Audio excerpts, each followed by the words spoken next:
Welcome back. We are in A Course in Miracles, Chapter 2, Section 2. And this one is titled The Atonement as Defense. Paragraph 1. You can do anything I ask. I have asked you to perform miracles and have made it clear that miracles are natural, corrective, healing, and universal. There is nothing they cannot do. But they cannot be performed in the spirit of doubt or fear. Which makes sense because if you recall, a miracle is an expression of love. And in a previous section, we learned, this is in chapter 1, section 6. At the very end, it says, perfect love casts out fear. So if fear exists, then there is not perfect love. And then we learned that nothing but perfect love exists. And anyway, but we won't go into that one this time. So it makes sense that if miracles are expressions of love, of this perfect love, then they cannot be performed in a spirit of doubt or fear. Because if fear is there, then love isn't there. When you are afraid of anything, you are acknowledging its power to hurt you.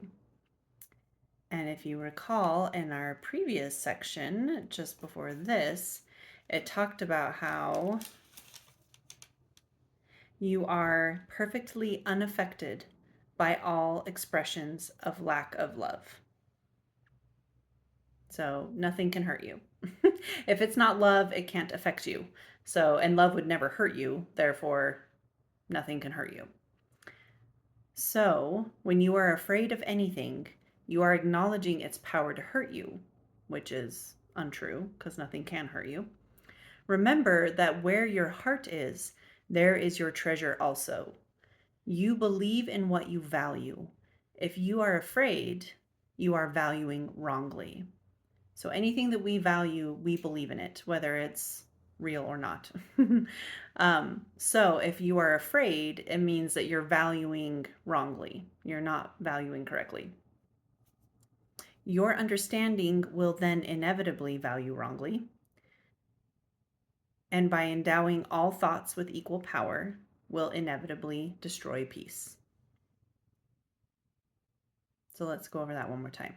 If you are afraid, you are valuing wrongly because you believe in what you value. So if you value it, whether it's true, correct, or not, you believe in it. And as we discussed in a previous section, anything that we believe becomes real to us, even if it's not actually real. But that's how powerful our minds are. As children of God, our creative powers, we can make things that aren't true seem true because our minds are so powerful. So you believe in what you value. And if you are afraid, then you are valuing wrongly. So once you are afraid and you value wrongly, your understanding will then inevitably value wrongly. So what you understand is also now wrong. And by endowing all thoughts with equal power will inevitably destroy peace. So your thoughts have equal power, whether they're positive or negative. Negative thoughts have equal power as positive thoughts. True thoughts and incorrect, untrue thoughts, equal power. It doesn't matter. It's not like the true ones have greater power than the untrue ones. All your thoughts have equal power. So try to value the correct things. Otherwise, it will destroy your peace. That is why the Bible speaks of the peace of God which passeth understanding. This peace is totally incapable of being shaken by errors of any kind. The peace of God is totally incapable of being shaken by errors of any kind. So that's why the Bible says the peace of God which passeth understanding. It denies the ability of anything not of God to affect you. This is the proper use of denial. It is not used to hide anything, but to correct error. It brings all error into the light, and since error and darkness are the same, it corrects error automatically. Paragraph 2. True denial is a powerful protective device. You can and should deny any belief that error can hurt you. This kind of denial is not a concealment, but a correction. Because a lot of times we think of denial as like someone did something and then they deny that they did it. They're trying to hide or cover up that they did something. They're denying, right? So I think a lot of times we think of denial as a kind of a, we have a negative connotation with the word denial. But this is saying that denial, true denial, is a powerful protective device. You can and should deny any belief that error can hurt you. This kind of denial is not a concealment but a correction. Your right mind depends on it. Your right mind depends on it. Denial of error is a strong defense of truth, but denial of truth results in miscreation, the projections of the ego. In the service of the right mind, the denial of error frees the mind and reestablishes the freedom of the will. So when denial is in the service of the right mind.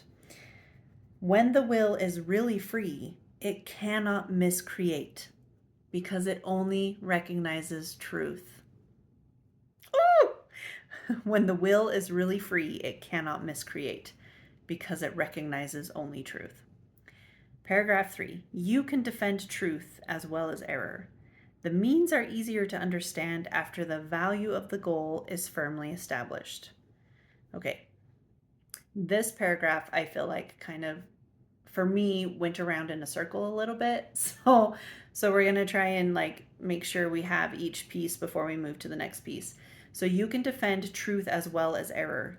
The means, so the means for defending truth, the means are easier to understand after the value of the goal is firmly established. And the goal, hopefully, is to defend truth, right? Not defend error. It is a question of what it is for. Everyone defends his treasure and will do so automatically. The real questions are, what do you treasure and how much do you treasure it? Once you have learned to consider these questions and to bring them into all your actions, you will have little difficulty in clarifying the means. So when you bring those two questions into all of your actions, what do I value and how much do I value it? That will influence all of your actions. And then you will have little difficulty in clarifying the means. And that's the means of how you're going to defend truth or defend error, if that's what you value. But we're hoping it's truth, right? The means are available whenever you ask. But it doesn't say here explicitly what the means are, just that once you figure out what you value and bring that into all of your actions, then the means will be clear to you. So that's all we get.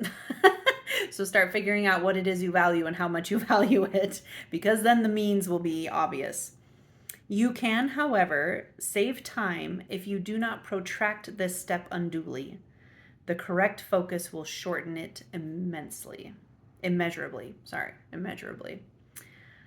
So I think what it's saying there, so you will have little difficulty in clarifying the means. The means are available whenever you ask. You can, however, save time if you do not protract this step unduly. And to be honest, I'm not entirely sure if the step it's talking about is asking those questions, what do you value and how much do you value it? Or if the step it's talking about is the means are available whenever you ask. So asking for the means. But the fact that the very next sentence and the last sentence in this paragraph is the correct focus will shorten it immeasurably, I think means that step that you don't want to draw out for too long or protract for too long is figuring out what it is you value and how much you value it. Because the correct focus, which would be what you value, will shorten everything considerably. So get that done ASAP. Paragraph 4. The atonement is the only defense that cannot be used destructively because it is not a device you made. The atonement principle was in effect long before the atonement began. The principle was love, and the atonement was an act of love. Acts were not necessary before the separation because belief in space and time did not exist. And to me, what I think that means when it says acts were not necessary before the separation because belief in time, in space and time did not exist. I believe that means that before the separation, when we were in the presence of God, we all were perfectly aware of our perfection. We had perfect joy. Everything was perfect. We didn't need acts. Now we do things as a way to prove something, you know. I prove my value by doing work or, service or things like that. Like it's through my acts that I show people because you can't read my mind. So I show that I love you by doing acts of love. Or I show I'm irritated with you by acts of irritation or things like that. And so I think when we're in a place where minds can communicate directly, which is something I'll talk about later in A Course in Miracles, when we get to a place where our minds communicate directly, no acts are necessary. We'll just understand and know everything, and nothing will need to be proven, whichever word is correct there, through acts. So, anyway, so there's that. So right now we do need acts, but there will be a time, and there was a time before, where acts were not necessary. So the principle that the atonement was founded on is just love. And that existed long before the atonement existed. The atonement is simply an act of love. So, but that won't be necessary once time and space no longer exist. Because, yeah, anyway. It was only after the separation that the atonement and the conditions necessary for its fulfillment were planned. Then a defense so splendid was needed that it could not be misused, although it could be refused. So you can't misuse the atonement. The atonement's just an undoing. It's just undoing. So you can't misuse that, but you can refuse to do it. Refusal could not, however, turn it into a weapon of attack, which is the inherent characteristic of other defenses. The atonement thus becomes the only defense that is not a two-edged sword. It can only heal. Paragraph 5. The atonement was built into the space-time belief to set a limit on the need for the belief itself, and ultimately to make learning complete. The atonement is the final lesson. That's the final lesson. That sounds final, doesn't it? Like, once you can learn to just undo and release your mistakes,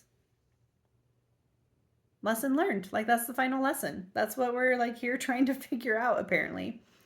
Learning itself, like the classrooms in which it occurs, is temporary. Learning is temporary. The ability to learn has no value when change is no longer necessary. The eternally creative have nothing to learn. You can learn to improve your perceptions and can become a better and better learner. This will bring you into closer and closer accord with the sonship. But the sonship itself is a perfect creation, and perfection is not a matter of degree. You're not like a little bit perfect or really perfect. Just perfect is perfect. Once you're perfect, it's 100%.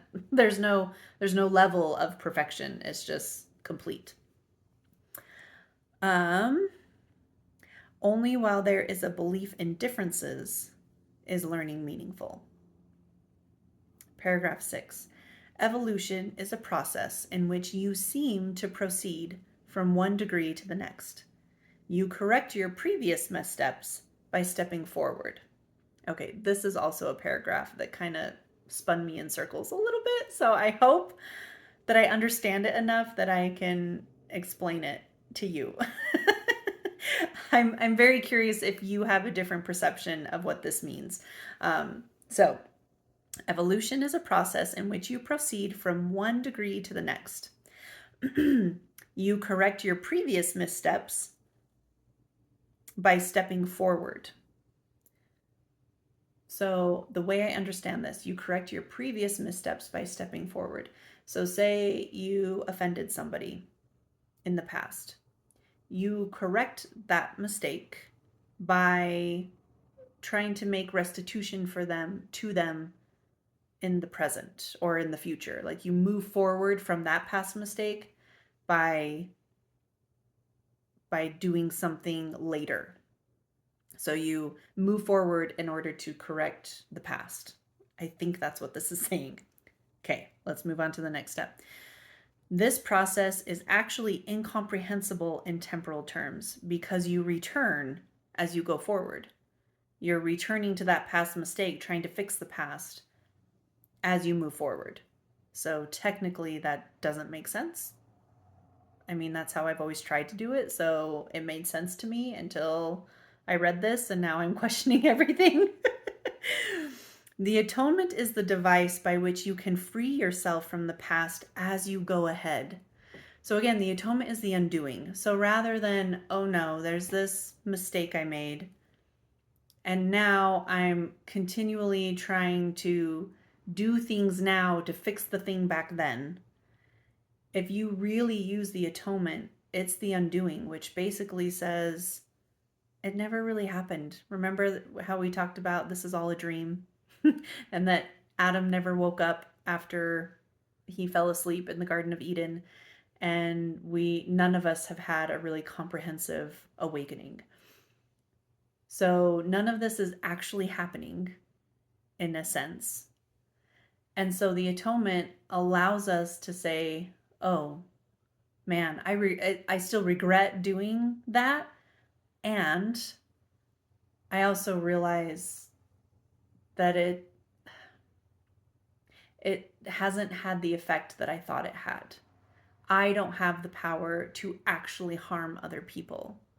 And I think feeling bad for hurting people is still healthy to prevent you from doing it again. But also we need to be able to just release the things that we've done rather than trying to move forward and do things to fix the things in the past, because then we're just kind of looping. We're not really moving forward. So the atonement, let me reread that sentence. The atonement is the device by which you can free yourself from the past as you go ahead. It undoes your past errors, thus making it unnecessary for you to keep retracing your steps without advancing to your return. In this sense, the atonement saves time, but like the miracle it serves, does not abolish it. As long as there is need for atonement, there is need for time. But the atonement, as a completed plan, has a unique relationship to time. Until the atonement is complete, so the undoing is complete, everything has been undone. Until the atonement is complete, its various phases will proceed in time. But the whole atonement stands at time's end. At that point, the bridge of return has been built. And it's going to talk more about the bridge of return in a future chapter. There's a lot of things that are like hinted at. I know I've said this before, but there are a lot of things that are hinted at in these first chapters that it does not, like, it almost leaves you with more questions than answers.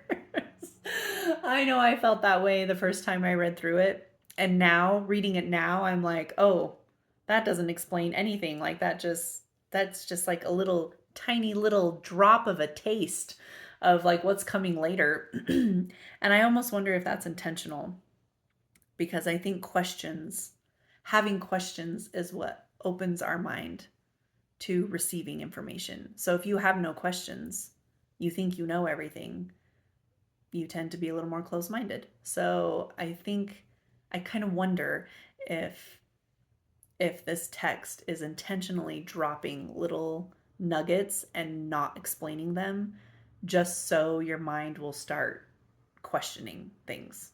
So anyway, I could be wrong, but that's just a thought I had. Paragraph 7. The atonement is a total commitment. If you're going to do the undoing, you've got to undo all the things. It's a total commitment. You may still think this is associated with loss. I relate to that because when I was dating my husband, I had serious commitment issues because it felt to me that if I committed to him, if we became official, that then, and everyone knew that we were boyfriend, girlfriend, then that would cut off all my other options. I wouldn't be able to explore anymore. And I wasn't sure if he was the one, right? I wasn't sure. I still felt like it would probably be good to date around. And so I really, for a long time, I put off like becoming official and committing because it felt like I was losing other options. So when this says you may still, that the atonement is a total commitment and you may still think this is associated with loss, I can relate to that. Sometimes it feels like if you really commit wholeheartedly to something, you're cutting off other options. So you may still think this is associated with loss, a mistake all the separated sons of God make in one way or another. We all have a hard time totally committing because of all our misperceptions, all our beliefs that are not correct. It is hard to believe a defense that cannot attack is the best defense. This is what is meant by the meek shall inherit the earth. They will literally take it over because of their strength. This is what is meant by the meek shall inherit the earth. They will literally take it over because of their strength.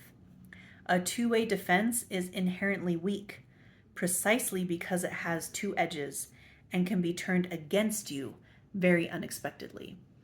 So we naturally want a defense that can also attack. So it's a two-edged sword. It defends and it attacks. And the problem with that is it can be turned against you very easily and unexpectedly. And so the atonement is the only defense that is only a defense. It cannot attack. Undoing your past errors, how can you use that to attack somebody? However, the more traditional way of looking at God and the atonement, right, is that we have to earn our way back to God, that we are inherently flawed, and that we have to prove ourselves to get back to God. So then when someone hurts you, you can use that as an attack and as a defense of, oh, they hurt me. I'm really upset by that and hurt by that. Good thing they're going to hell. Like, because of that, like, they will be punished.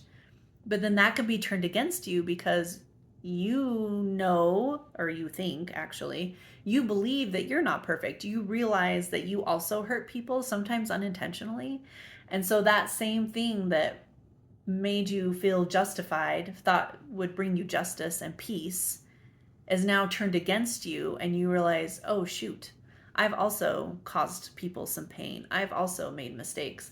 Now maybe I'm not going to get back to God. So that same thing that made you feel safe and defended is now being turned against you and is hurting you. So true atonement, the undoing, releasing all your past mistakes and realizing that nothing not of God, anything not of God cannot hurt you. How can you use that as an attack? Go to somebody else and be like, all your mistakes had no effect on me, so there. Like, you can't hurt anyone with it, and you can't be hurt by it either. So isn't that kind of a beautiful thing? Okay.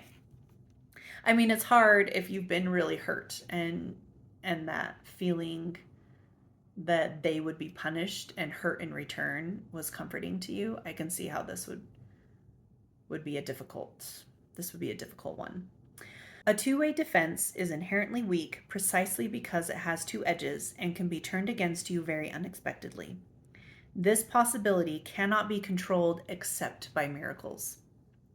The miracle turns the defense of atonement to your real protection. And this part is so important, so listen up. As you become more and more secure, you assume your natural talent of protecting others, knowing yourself as both a brother and a son. And son in this case is capital S. So a capital S son or capital D daughter of God. We're just going to go over it one more time because it's so good. So once the miracle turns the defense of atonement to your real protection. So this undoing, when you really embrace this undoing, and allow that to protect you. Then as you become more and more secure, right? You become more and more like, I'm okay. I'm a good person. I can do good things. I can use miracles, expressions of love, and help other people. As you become more secure in your inherent worth and value and wholeness, you assume your natural talent of protecting others, knowing yourself as both a brother and a son. So, a perfect creation of the creator of perfection, and that all your brothers and sisters are also perfect creations. And so you assume this natural talent, this natural ability to start protecting others. So this is another reason why I say, even though A Course in Miracles is saying, oh, all of these mistakes are a dream, none of it is really having any true eternal effect. And some people might freak out and say, oh, well, then everyone's just going to start doing whatever they want because nothing is really having a true effect, right? They'll start lying, stealing, killing, taking whatever they want, manipulating others for their own benefit. But that's not what happens when you actually embrace true atonement. You assume your natural talent of protecting others, not going out to harm others. It's just so beautiful. And that's the end. That's the end of this section. So I hope you'll ponder on that. As you become more and more secure, you assume your natural talent of protecting others. Keep that in your mind for the rest of the day. And I hope that you will comment with anything that stood out to you, any aha moments you had, any other ways of interpreting this that you see that I missed. And hope to see you next time.